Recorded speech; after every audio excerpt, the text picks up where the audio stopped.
Hey, Deja here, and well, it's no surprise, Wukong is my favourite champion in League of Legends, but he has some problems, so let's talk about it.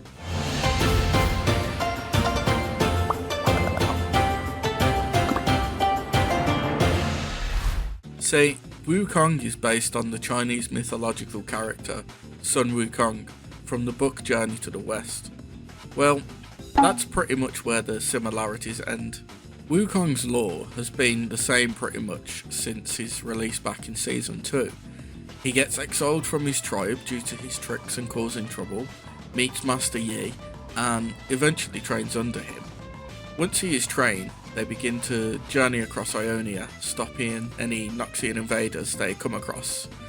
Well, that's his entire lore for the last 13 years. There was a point they planned to do something with Ari, but I think Yasuo took that place once his popularity spiked. The thing I want to focus on today is his kit. I always felt they wanted to make him an on-hit bruiser that plays around having a clone, but, well, it's like they were so close to greatness and gave up, so I want to take some time explaining what I would change to make him more in line with the thematic, without making too many changes to his kit.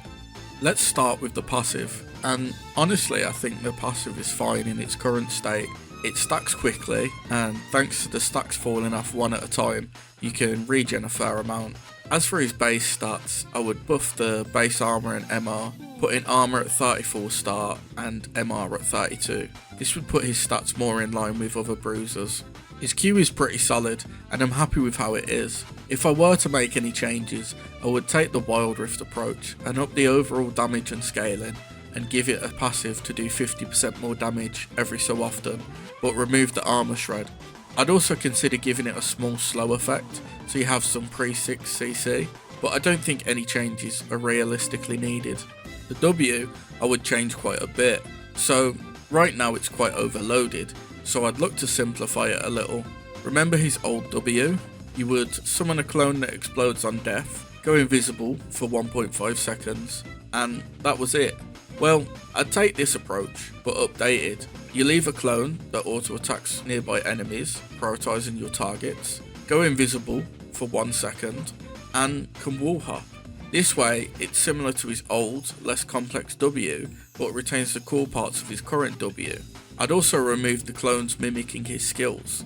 For the E, the biggest change I would make is making it AD scaling physical, but to compensate, I would make the attack speed buff much weaker and last 4 seconds instead of 5. I would also add that any clones you have will mimic E onto your target for greatly reduced damage, as long as they are within range. This would be a way to help the clones reposition. Finally, his R, I would make some big changes. Well, I'd completely remove it. Then, I would give the new ult a passive that your attacks and abilities have a chance to summon a stationary clone that auto-attacks enemies, prioritising your targets. I would make them quite weak, dealing 15 to 25% of your damage, and limit the number you can have to 2 or 3. As for the active, I would make it similar to Shaco's ultimate, where you disappear and reappear, but with 2 to 3 clones, depending on the ultimate level. These clones will be able to move and attack, prioritising your targets and lasting 10 seconds, and wouldn't explode at the end of the duration, but simply disappear.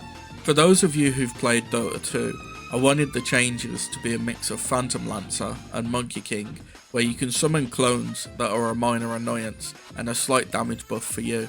In its current state, we heavily rely on the W clone for a lot of things, but this would keep the clone thematic, but make them less important.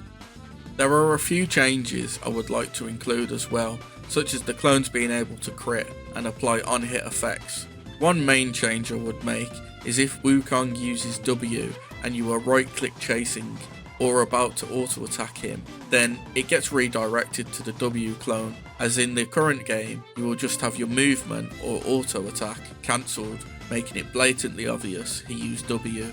I think with these changes, the kit would be a bit smoother and focus more on a mobile trickster bruiser that uses clones to confuse enemies mid-battle, similar to how some Wukong is portrayed to fight in many forms of media. Let me know what you think about my idea in the comments below. Don't forget to like and subscribe, and I'll catch you in the next one. See ya!